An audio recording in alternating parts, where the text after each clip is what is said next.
এই গরমে ঘন্টার পর ঘন্টা রান্নাঘরে যদি দাঁড়িয়ে থাকতে না ইচ্ছা করে, যদি ভাবেন এক পদ দিয়ে আজকে সব সারবো, তাহলে আজকের রেসিপিটা শুধুমাত্র আপনার জন্য। নমস্কার, কেমন আছেন সবাই? নিশ্চয়ই খুব ভালো আছেন। বাসন্তী রান্নাঘরে সবাইকে স্বাগত।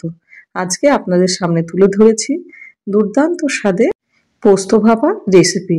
আর এটা খেতে এতটাই ভালো হয় যে আপনি মাংসের থালাটা সরিয়ে দিয়ে এই দিয়ে আপনি ভাত সম্পূর্ণ একদম আঙুল চেটে খেয়ে নেবেন।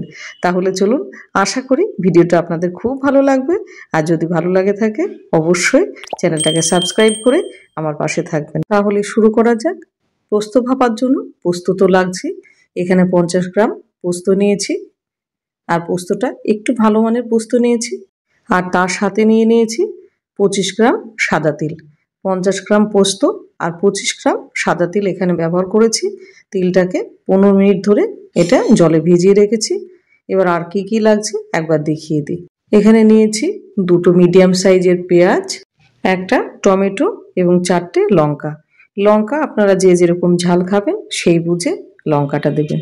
এবার পেঁয়াজ এবং টমেটো এবং লঙ্কাটাকে মোটামুটি খুব মিহি করে না, একটু মোটা মোটা করে কেটে নেব। আর পোস্ত কম বেশি আপনারা করতে পারেন, সেক্ষেত্রে পেঁয়াজ এবং টমেটো লঙ্কা এগুলোর পরিমাণ বাড়তে পারে কিংবা কমতে পারে। যেদিন দেখছেন হাতে সময় একেবারেই নেই কিংবা শরীরটা ভালো লাগে না, অনেক সময় রান্নাঘরে অনেকক্ষণ দাঁড়িয়ে রান্না করতে, একদম চোখ বন্ধ করে এইরকম পোস্ত ভাপা করে দিলে কিন্তু সব সোনামুখ করে খেয়ে উঠবে। এক এক করে সবগুলো আমাদের কাটা হয়ে গেল। এবার এগুলো একটা থালার মধ্যে তুলে নেব। এবার নিয়ে নেব একটা মিক্সিং জার। প্রথমে শুকনো পোস্তটা একটুখানি ঘুরিয়ে নেব। আর এখন জল কিংবা লঙ্কা কোনো কিছুই দেব না। এবার শুকনো পোস্তটা একটু ঘুরিয়ে নেওয়া হয়ে গেছে, এতে বাড়তে সুবিধা হয়। এবার তিলটা দিয়ে দেবো। তিলটা দেওয়ার পরে আর একটুখানি জল দেব, দেওয়ার পরে দিয়ে দেবো একটা কাঁচা লঙ্কা। খুব মিহি পেস্ট আমাদের দরকার নেই, মোটামুটি একটুখানি দানা দানা থাকলেই হবে। এবার এটাকে ভালো করে গ্রাইন্ড করে নেব। গ্রাইন্ড করা হয়ে গেছে। এবার দেখাচ্ছি আপনাদের যে কীরকম পেস্টটা হয়েছে, যে একটুখানি হাতে কিন্তু লাগছে। ঠিক এইরকম একটা পেস্ট দরকার, একেবারে মিহি করে বাটবেন না।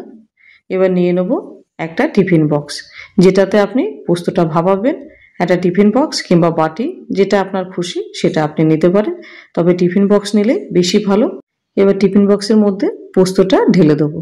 এবার গায়ে অনেকটা লেগেছিল, এবার অল্প একটুখানি জল দিয়ে মিক্সির বাটিটা ধুয়ে সেই জলটা ওর মধ্যে দিয়ে দিলাম।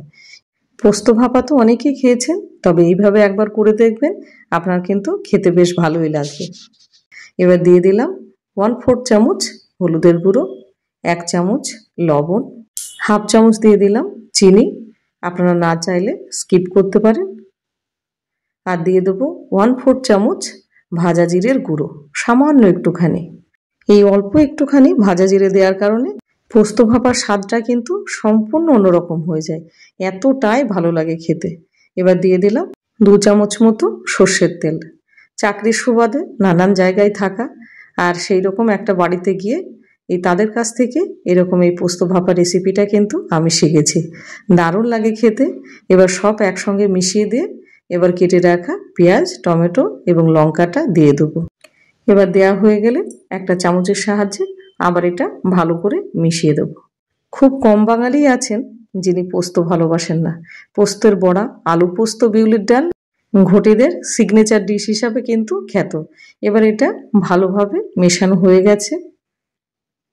এবার এটাকে ঢাকা দিয়ে দেবো।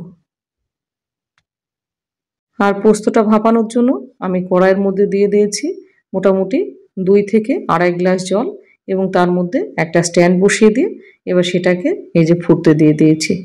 এবার জলটা কিন্তু ফুটে গেছে। খুব ভালোভাবে ফুটে গেলে তবেই কিন্তু বাটিটা বসাবেন।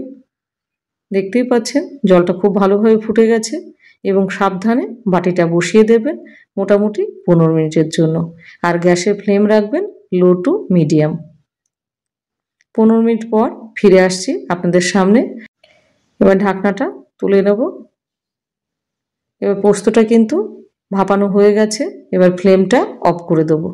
এবার এটাকে কোনোভাবেই এখন খুলবো না, এটা মোটামুটি আধ ঘন্টা মতো ঠান্ডা হতে দেবো। ঠান্ডা হতে সময় লাগবে।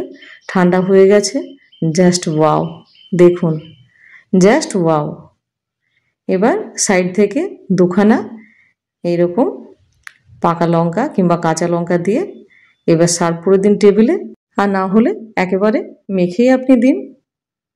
লঙ্কাটা একটু সরিয়ে দিলাম, দিয়ে এবার একটা চামচের সাহায্যে ভালো করে মেখে নিলাম, যাতে প্রত্যেকটা জিনিস খুব ভালোভাবে একসঙ্গে মিশে যায়। আর এত সুন্দর পোস্তর গন্ধ বেরোচ্ছে, মনে হচ্ছে কখন দুটো ভাত খাবো। এবার এটা ভালোভাবে মাখানো হয়ে গেছে। এবার এর মধ্যে দিয়ে দেবো 1 চামচ মতো সর্ষের তেল। দেওয়ার পরে আবার এটা ভালোভাবে মাখবো। আর মাখা হয়ে গেলে গরম গরম ধোয়া ওঠা ভাতের সাথে পরিবেশন করে দিন পোস্ত ভাপা। ভিডিওটা আপনাদের কেমন লাগলো? আশা করি ভিডিওটা আপনাদের খুব পছন্দ হয়েছে। আর কারা কারা পোস্ত ভাপা খেতে ভালোবাসেন অবশ্যই সেটা কমেন্টে জানাবেন। আর যদি ভালো লেগে থাকে একটা লাইক, কমেন্ট, শেয়ার করতে ভুলবেন না। ভিজিট করুন বাসন্তী রান্নাঘর, সেখানে নানান ধরনের এরকম ভালো ভালো রেসিপি আছে, আশা করি ভালো লাগবে। তাহলে আর দেরি কেন, ঘরে যদি পোস্ত থাকে চটপট বানিয়ে ফেলুন এই দুর্দান্ত স্বাদের পোস্ত ভাপা। আর যারা আমার পুরানো বন্ধু আছেন কিংবা যারা নতুন বন্ধু হচ্ছেন তাদেরকে অনেক অনেক ভালোবাসা এবং শুভেচ্ছা জানাই। ভালো থাকবেন, সুস্থ থাকবেন, আবার দেখা হবে।